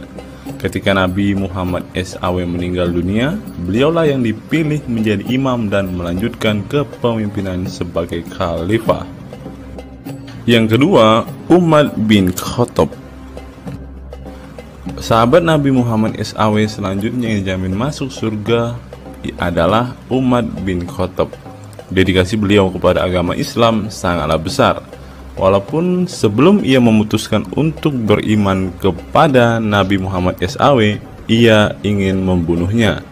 Setelah masuk agama Islam, Umar bin Khattab menjadi orang yang paling berani dan mendapat gelar Al-Furuq yang memiliki arti pembeda antara yang benar dan yang salah. Yang ketiga, Utsman bin Affan. Utsman bin Affan merupakan saudagar kaya raya, namun kekayaan tersebut tidak membuatnya sombong, namun kebalikannya. Utsman menggunakan hartanya untuk zakat, sedekah, dan infak. Setelah meninggalnya Umar bin Khattab, beliau melanjutkan kepemimpinannya dan juga melanjutkan tugas untuk menyusun mushaf Al-Quran. Yang keempat, Ali bin Abi Thalib. Ali bin Abi Thalib merupakan sepupu dari Nabi Muhammad SAW, sehingga beliau banyak belajar Islam dari usianya sejak kecil. Ali bin Abi Thalib pernah ditinggal Nabi Muhammad SAW saat perang Tabuk untuk menjaga para wanita dan anak-anak. Setelah meninggalnya Utsman bin Affan, beliau meneruskan kepemimpinannya. Namun di masa kepemimpinannya banyak sekali pertentangan dan perpecahan kelompok dengan pemikiran masing-masing. Talhah bin Ubaidillah. Meski tak seterkenal para khulafaur rasyidin, namun beliau merupakan sosok perlindung bagi Nabi Muhammad dalam perang Uhud dengan menangkis anak panah dengan tangannya hingga kehilangan jari-jarinya. Selain itu, Talib bin Ubaidillah disanjung karena kebaikan hati dan sedekah beliau. Yang keenam, Zubair bin Awam. Zubair bin Awam merupakan orang pertama yang berani mencabut pedangnya di jalan Allah SWT saat ia menduga ada orang musyrik yang sewenang-wenang kepada Nabi Muhammad SWT. Perjuangannya untuk masuk ke Islam tidaklah mudah. Beliau sempat disiksa oleh pamannya sendiri agar tidak mengikut Nabi Muhammad SAW. Yang ketujuh, Abdurrahman bin Auf. Abdurrahman bin Auf merupakan seorang saudagar yang kaya raya.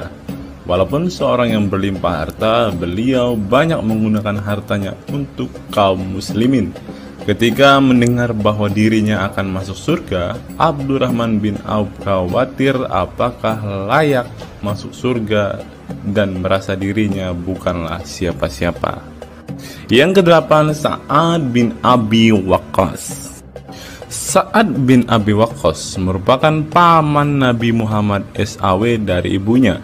Ketika mendengar Islam di Mekah, Sa'ad langsung menghampiri Nabi Muhammad SAW untuk beriman kepada Allah SWT dan Rasulnya.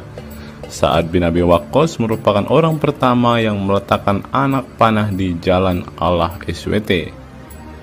Beliau juga dipilih menjadi komandan perang Qadisiyah dan diangkat menjadi gubernur Kufah di masa kepemimpinan Utsman bin Affan. Yang kesembilan, Sa'id bin Zaid. Apabila seseorang yang mampu membuat Umar bin Khattab yang keras bisa masuk ke dalam Islam, beliau adalah Sa'id bin Zaid dan istrinya Fatimah bin Khattab. Beliau mengadakan pertemuan di Darul Arqam dan sebelumnya menyampaikan dakwah di dalamnya. Sa'id bin Zaid tidak pernah absen dari peristiwa penting dan peperangan bersama Nabi Muhammad SAW kecuali di perang Badar. Yang ke-10, Abu Ubaidah bin Zarah. Abu Ubaidah bin Zarah merupakan seorang sahabat Nabi Muhammad yang lemah lembut namun cekatan. Beliau termasuk salah satu generasi pertama yang masuk Islam. Ketika perang Uhud, dua gigi depannya copot, malah tampilan dirinya makin bagus. Giginya ompong dikarenakan ia mencabut dua rantai yang masuk melalui lubang kancing topi besi di wajah Nabi Muhammad SAW karena terkena tebasan. Dari 10 kisah tadi, semua sahabat Nabi itu terkenal dengan perbuatan baiknya. Apakah standar umat muslim masuk surga adalah dengan berbuat baik? Perbuatan baik tentu tidak dapat menyelamatkan. Seorang ustadz pernah berkata seperti ini. Mengantarkan kita masuk ke surga itu bukan amal perbuatan kita. Kita semua masuk ke dalam surga Allah kelak itu lantaran mendapat anugerah dari Allah dan mendapat rahmat dari Allah. Jadi bukan karena amal ibadah kita. Apa tanggapan teman-teman setelah menyimak kisah ini?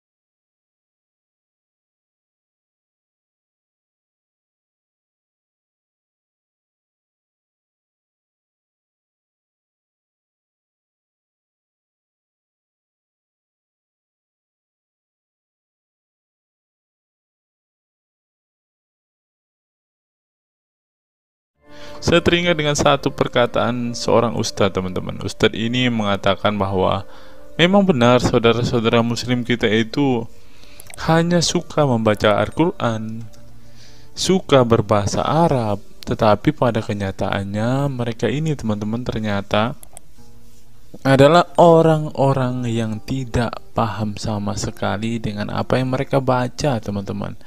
Dan akhirnya Ustadz ini mengatakan bahwa saudara-saudara muslim kita ini seperti keledai, teman-teman. Mari kita dengarkan apa yang disampaikan Ustadz ini. Kita bangga menghafal Al-Quran tapi tidak memahami Al-Quran. Senang mengulang berbahasa Arab tapi tidak mengerti bahasa Arab. Suka membaca Al-Quran tapi tidak memahami maknanya. Akhirnya apa? Menjadi keledai di Indonesia.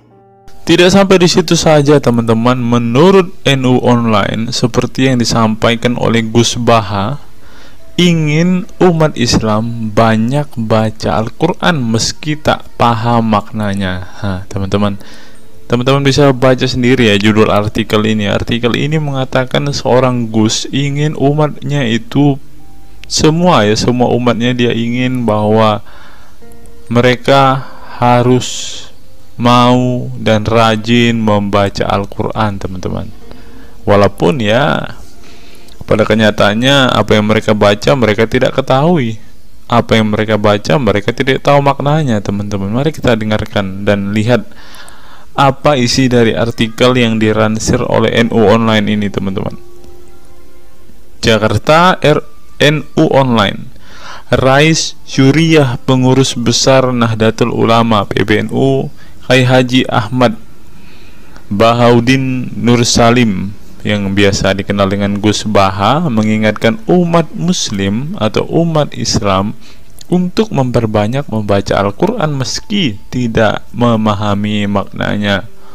Waduh, gak bahaya kah ini?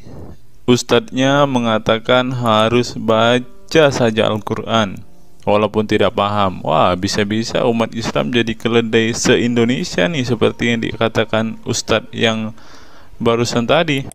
Karena semuanya disuruh baca, disuruh hafal, tidak peduli tahu atau tidak arti dan maknanya. Aduh, gimana ini teman-teman?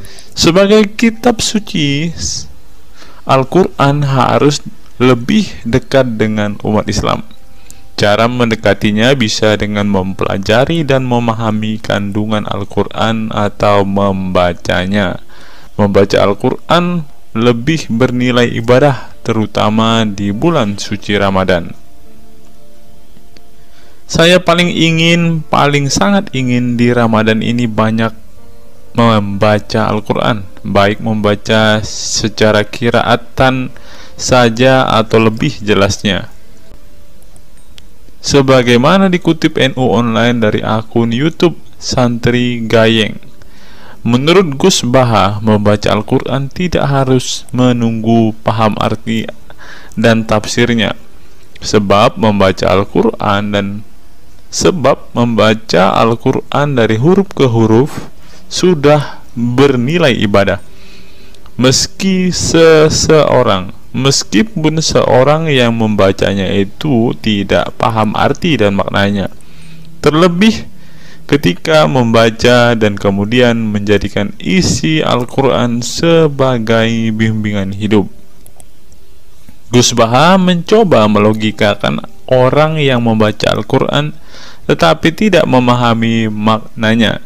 Ia menjelaskan ketika seseorang membaca Al-Quran dan tidak paham maknanya, maka seseorang itu hanya menyibukkan diri dengan kalamullah.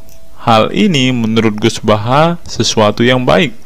Tetapi Ustadz yang tadi mengatakan kalau hanya bisa membaca tetapi tidak ngerti maknanya, mereka sama dengan keledai di Indonesia. Nah, sekarang umat muslim bingung nih harus ngikutin yang mana, mau jadi keledai atau hanya menjadi pembaca tetapi tidak tahu apa-apa nih. Lanjut teman-teman. Efek dari kesibukan dengan kalamullah itu pasti tidak melakukan maksiat.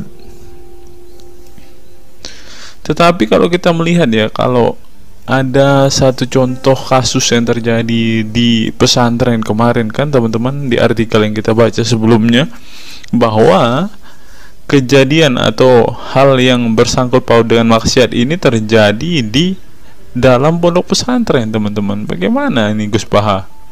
Kalau Anda mengatakan bahwa ketika orang sibuk dengan membaca Al-Quran dengan kesibukan membaca kalamullah dan bisa terhindar dari melakukan hal-hal maksiat, tapi kok di pondok pesantren malah terjadi maksiat nih, Gus Baha, bagaimana ini? Lanjut, saya beri contoh, meskipun membaca saja dan tidak paham artinya, itu tetap baik. Ada orang yang semalaman itu duduk bersama keluarga, ngobrol ringan tentang masa lalu, cerita lucunya atau lucunya anaknya.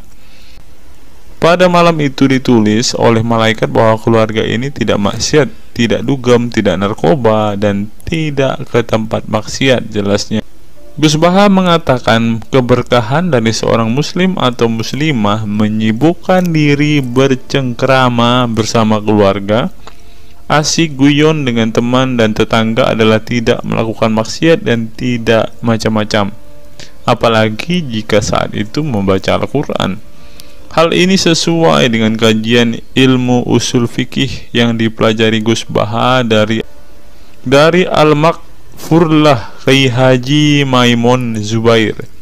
Ia menegaskan bahwa di antara kebaikan agama Islam adalah meninggalkan itu adalah pekerjaan yang tidak butuh modal. Gus Baha menjelaskan, apabila seseorang ingin mendapat pahala sholat, maka harus sholat. Kalau ingin mendapat pahala haji, maka harus haji.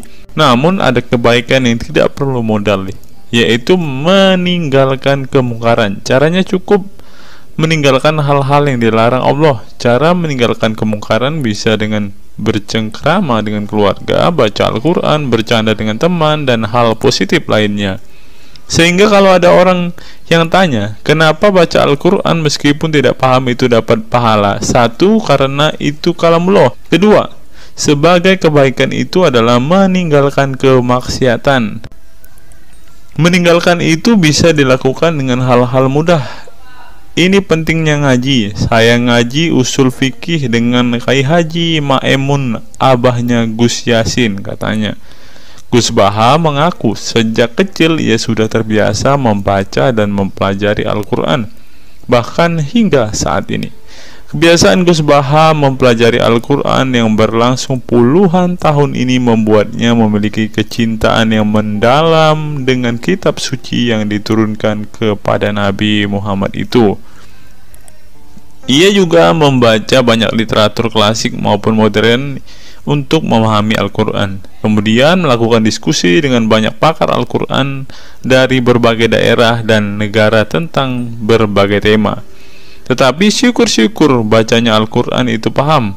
Artinya paham sesuai dengan kapasitas masing-masing. Saya mulai kecil hingga sekarang masih ngaji Al-Quran, masih belajar, juga masih terus mencari ilmu. Ucap pengasuh pondok pesantren Tahfidzul Quran LP3 IA Rembang, Jawa Tengah itu. Nah teman-teman, setelah mendengarkan apa yang dikatakan Ustadz Munzir Situmorang dan juga Gus Baha ini, taulah kita sekarang mengapa ketika ada debater Islam yang berdebat dengan saudara-saudara apologet Kristen kita, mereka tidak paham sama sekali dengan Quran mereka, dengan hadis mereka, karena ya seperti ini teman-teman. Membaca Al-Quran, menghafal Al-Quran itu adalah sebuah ibadah bagi kepercayaan mereka teman-teman. Walaupun mereka tidak paham apa yang mereka baca, walaupun mereka tidak mengerti sama sekali apa yang mereka baca teman-teman, yang penting dibaca saja, itu adalah sebuah amal baik. Nah teman-teman, kita belajar bahwa ketika apologet Kristen berdebat dengan para apologet Islam atau dengan para polemikus Muslim, inilah yang terjadi teman-teman. Mereka tidak paham sama sekali ketika mereka ditanya isi hadis dan Qur'annya. Karena pada intinya atau pada kenyataannya, seperti pengakuan dua ustadz ini tadi, bahwa memang benar umat muslim itu hanya senang membaca, hanya suka membaca, hanya suka mengimani, tetapi tidak paham sama sekali dengan apa yang mereka baca dan imani teman-teman. Sebagai contoh teman-teman, kita kalau melihat perdebatan antara Gurunda Zuma dengan apologet-apologet Kristen ya, ketika Zuma ditanyakan ayat-ayat Al-Quran atau hadis-hadisnya, Zuma pasti tidak pernah menjelaskan ayat dan hadis itu teman-teman. Alasannya ya kita tahu ya, sekarang ternyata memang Zuma pun ternyata hanya hafal, hanya suka membaca, tetapi tidak paham dan tidak mengerti sama sekali dengan apa yang mereka baca dan hafalkan teman-teman. Ya, jadi kita bisa ambil kesimpulan bahwa orang-orang model seperti ini sama seperti keledai di Indonesia, seperti yang diungkapkan oleh Ustadz Munzir Situmorang tadi teman-teman.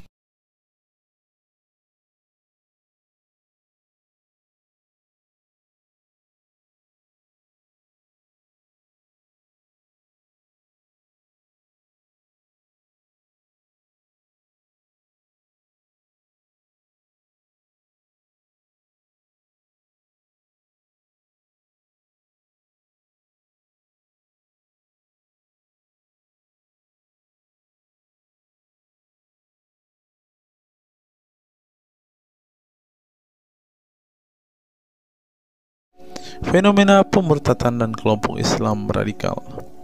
Sejumlah sarjana Islam mengemukakan hukuman seorang murtad adalah hak prerogatif Tuhan, bukan wewenang manusia.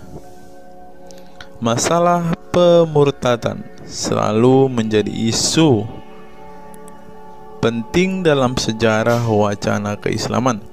Dalam Islam, tindakan atau sikap seseorang muslim meninggalkan agama Islam, baik dengan perkataan maupun dengan perbuatan, disebut dengan ridah atau irtidad dalam bahasa Arab.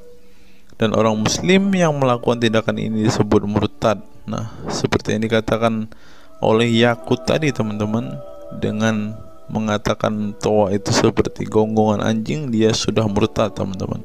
Itulah sebabnya saudara-saudara muslim menganjurkan dia untuk istighfar dan mengucapkan 2 kalimat syahadat kembali. Lanjut.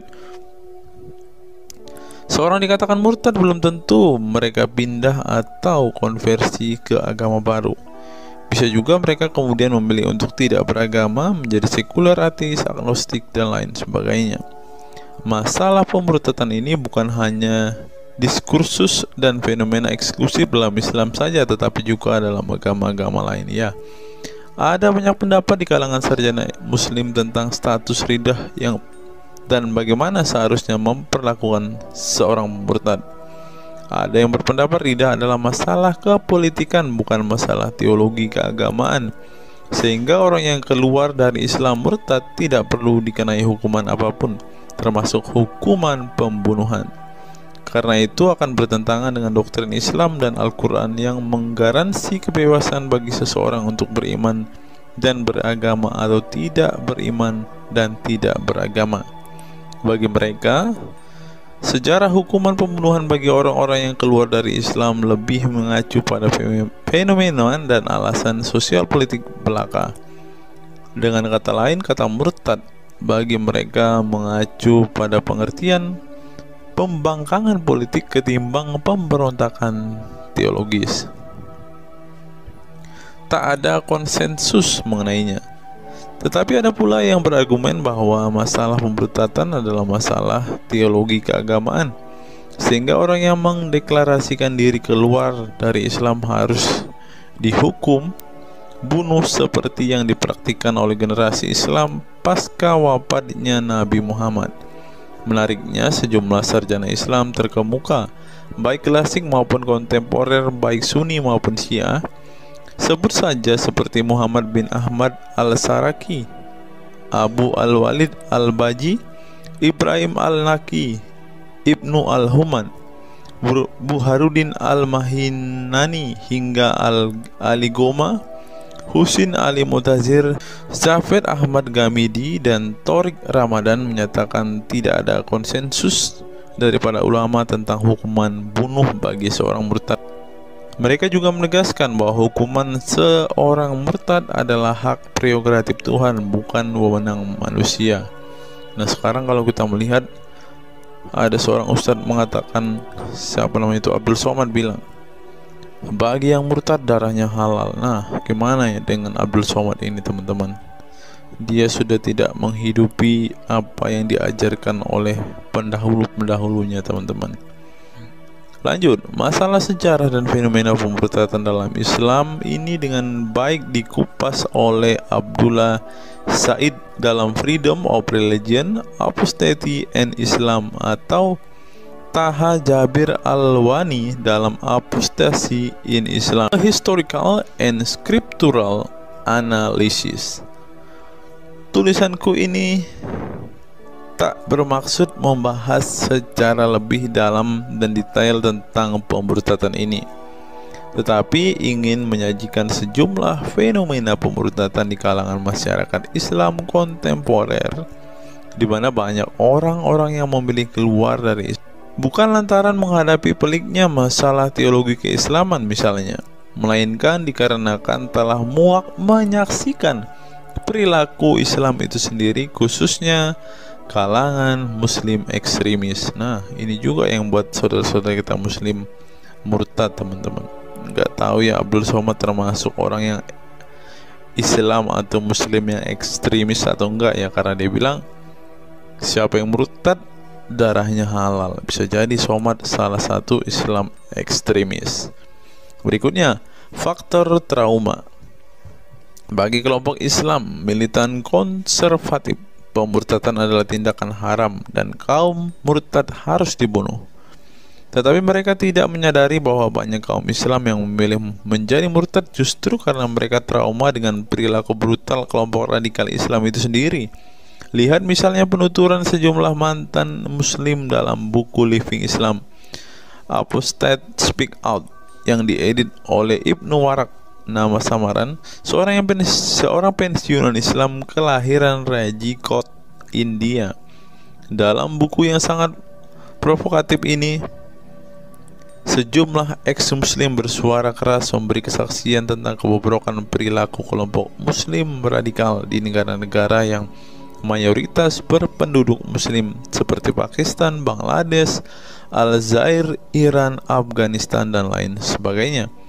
Para penulis buku ini sebelumnya merupakan para sarjana aktivis muslim yang taat saleh sampai akhirnya mereka menyaksikan momen-momen mengerikan dalam hidup mereka hingga akhirnya mereka menyatakan goodbye pada Islam. Lihat teman-teman, mereka ini adalah saksi keekstriman Islam teman-teman. Kini mereka memilih menjadi Kristen, agnostik, ateis, humanis, sekularis, free thinker, dan lain sebagainya. Setelah mendeklarasikan dari emoh pada Islam, mereka kemudian pada umumnya memilih tinggal di Barat, khususnya Amerika Serikat, Kanada, Eropa Barat, dan Australia. Karena kalau mereka tinggal di Arab ya pasti dipenggal teman-teman. Sebagai suaka baru mereka dengan pertimbangan satu, masalah ketidakamanan jika mereka tinggal di negara asal mereka, sebab seorang yang pindah agama dihukumi murtad dan mereka itu bisa dibunuh. Nah, benar apa yang saya katakan tadi kan teman-teman. Yang kedua, lantaran di Barat ada jaminan soal kebebasan beragama. Nah, kalau di negara asal mereka hanya satu agama teman-teman. Kalau mau meluk agama lainnya siap-siap dipenggal karena darahnya halal. Inilah ajaran Islam yang asli. Berikutnya, buku yang ditulis oleh kaum murtad ini penting untuk disimak sebagai kritik tajam atas tindakan radikalisme agama yang dilakukan oleh, meminjam istilah Muhammad Said Asmani, kelompok ekstrim yang sering menebarkan kekerasan dan kebencian dalam menyampaikan pesan-pesan keagamaan tanpa disadari bahwa perilaku sadis dan barbar mereka telah menyebabkan sebagian umat Islam frustasi dan kehilangan kepercayaan terhadap agama mereka, kemudian memilih hengkang dari Islam. Ini menunjukkan bahwa masalah pemurtadan atau proses konversi tidak semata-mata masalah teologi keagamaan, tetapi juga sosial, politik, dan ekonomi. Itulah yang dialami Ibnu Warok, Ali Sina, Anwar Saik, Faisal Muhammad, Serek Malik, Samia Libini, Abul Qasem, dan masih banyak lagi. Semula mereka adalah para pemeluk Islam saleh yang kemudian memilih keluar dari agama ini setelah mereka mengalami dan menyaksikan peristiwa tragis dalam sejarah hidup mereka. Simak misalnya penuturan Ali Sina dalam Why I Live Islam, My Passage from Faith to Enlightenment. Ali Sina yang masih keturunan Ayatollah Iran ini menuturkan pengalaman getir hidupnya menyaksikan serangkaian horor di negaranya Iran. Dia mengatakan sejak Ayatollah Khomeini berhasil menggulingkan diktator Shah Reza Pahlavi pada tahun 1979, segera ia mengganti ideologi sekuler negara dengan ideologi Islami yang tunduk sepenuhnya pada otoritas Khomeini. Masih menurut Ali Sina, alih-alih ingin menegakkan kedaulatan Tuhan, dalam praktiknya yang terjadi justru penegak kedaulatan Khomeini, di mana melalui agen rahasianya yang bernama Saza Mene Ate Laat Fa Amniate Keskharar, yang disingkat Sefak, dia dan para pendukungnya menghancurkan siapapun yang tidak mau tunduk pada otoritas politik keagamaannya, termasuk bekas sekutunya. Maka pada saat Imam Khomeini berkuasa, kata Sina, nyawa pun menjadi sangat murah. Ribuan orang Irak dibunuh sebagai efek perang teluk antara Iran-Irak. Ribuan pengikut Bahai Faith disiksa dengan tuduhan murtad, dan ribuan penduduk Iran yang menolak otoritas politik dan agama sang imam dipenjara. Nasib kaum perempuan lebih tragis lagi.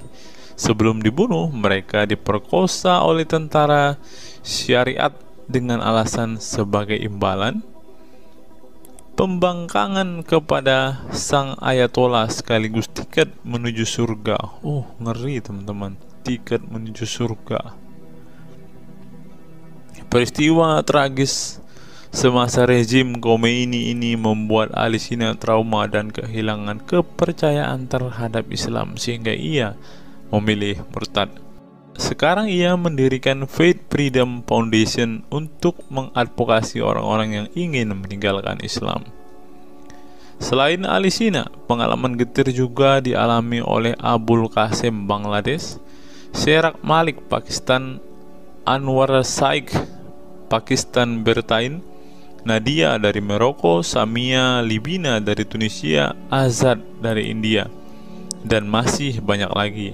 Setelah mengalami dan menyaksikan sejumlah peristiwa tragis kekerasan agama yang dilakukan kaum muslim radikal di negara mereka, mereka kemudian hijrah ke iman yang baru.